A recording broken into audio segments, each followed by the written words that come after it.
quickly, before you scroll, grab your thumb and put it behind your phone, right? So now you can't scroll with your thumb. It's going to feel weird. Trust me, it feels weird holding your phone like this, but just try. Most people struggle to resist the urge to scroll, but not. Just notice how unnatural this feels at the moment, right? You're just sitting here going like, oh, this is a bit boring.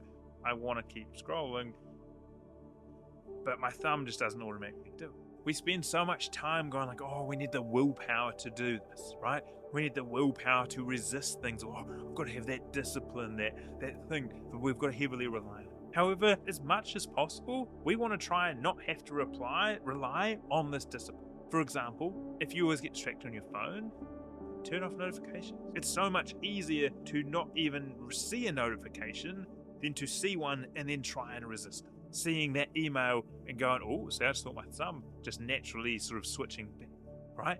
Once again, that exactly shows it. It's gonna feel unnatural. Our body is just naturally, when we're focusing on something else, is gonna go back to that, right? Even though we say we're gonna resist scrolling on social media for so long, we still open the apps, right? If the apps aren't there, for example, we can't actually scroll them. If we're trying to work, right? Maybe we put our phone in a different room. We want to try as much as possible to not have to rely on discipline and willpower alone. Now, don't get me wrong, this is a muscle and a skill that we can train, and a very useful skill to train.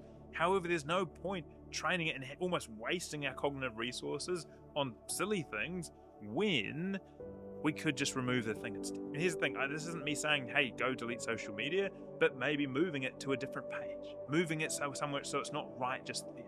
Turning notifications off. For me, like, I have all notifications turned off apart from one channel so that important people can message me if they have to. But most of the time, my homepage, for example, just looks blank, right? It's just black and white, it's grey, there's nothing exciting about it. And then when I open it, it's also just black and white and grey. Like, I've done this to help myself so that instead of that neurochemistry, that stuff that I would have been previously using energy to use willpower to avoid doing, I can use that same energy for more productive things.